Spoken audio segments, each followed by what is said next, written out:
Alright, so now that we've got a layout of the land when it comes to data view and variable views, let's learn about how do we actually run the analyses to get SPSS output.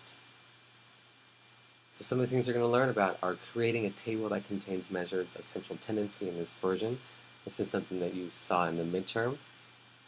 We also create a frequency table. We saw this from the very beginning in week 1. We'll learn about how to create basic graphs. Again, we'll learn how to create histograms, bar charts, and pie charts. And all of these analyses, creating all of these types of tables and graphs, can all be found under Analyze, which is found in the top menu, both in Data View and in Variable View. So here is a view, a snapshot of what it looks like. So we see Analyze, and under Analyze, we would go under Descriptive Statistics. And once you go under Descriptive Statistics, you'll see another drop-down menu where the first two options are frequencies and descriptives.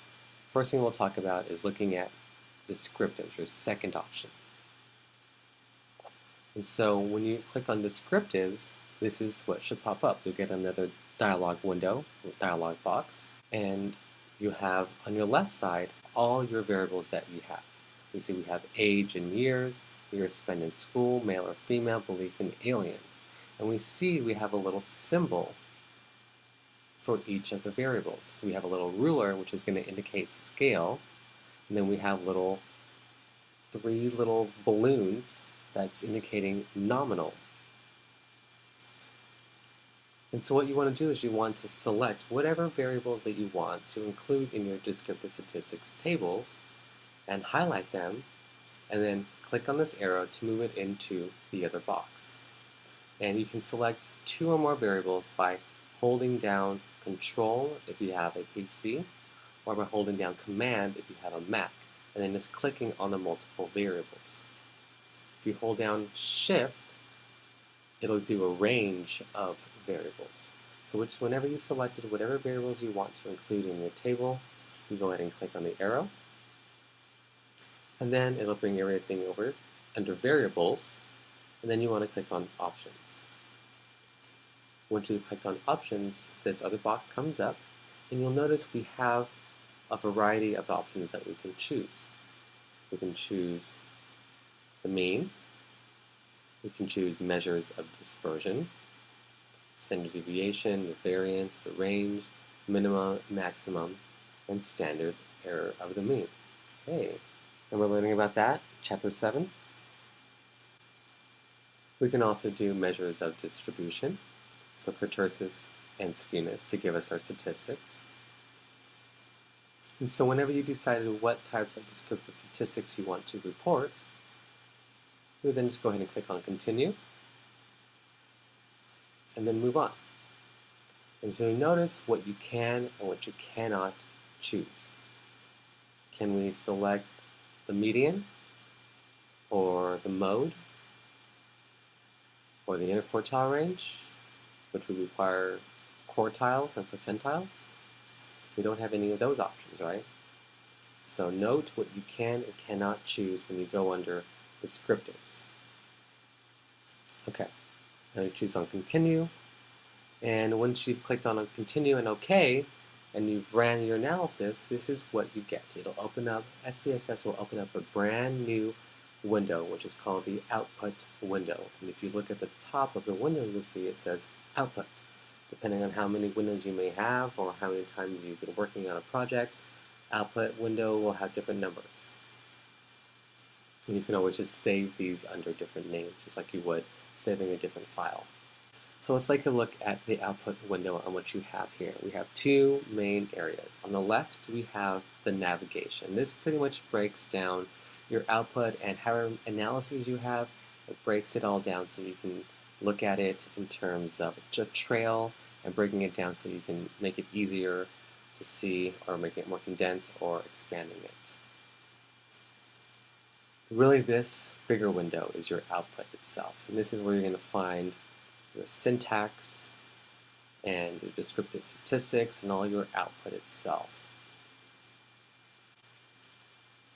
And since we ran our descriptive statistics analysis, you'll then see this box labeled Descriptives. So let's take a closer look at what we have in terms of our descriptive statistics table.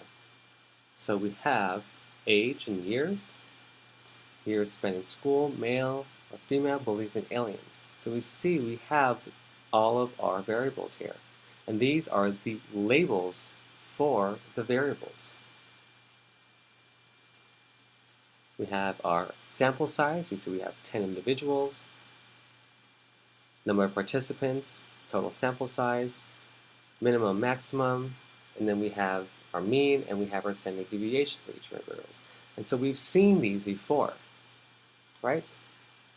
We know how to look at this table before. Now we just learned how to actually create them. But notice the variables that we have in this table. Age and years. Years spent in school. Male or female. Belief in aliens. Does it make sense for us to report all 4 of these variables in here? Or is there perhaps one that we shouldn't have reported in here? Can you think of which one it is?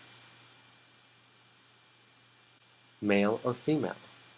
Right? How can we have a minimum 0 male and a maximum 1 or female or male, and then a mean and standard deviation? So although SPSS will allow us to put a nominal variable in here, it doesn't make sense for us to report these types of descriptive statistics for nominal variables or grouped variables. So think about what you're creating and what variable you have, and thinking about, do I want to go this route to create descriptive statistics and report minimum, maximum, mean, standard deviation, kurtosis, skewness for my variables, or do I want to create something else? And that something else would be a frequency table. So notice that when we have these types of descriptive statistics output, we have the minimum, maximum, mean, standard deviation, our measures of dispersion and central tendency, then we can calculate other things. Since we have minimum, maximum, we can calculate the range. Since we have mean, standard deviation, we can calculate the coefficient of variation.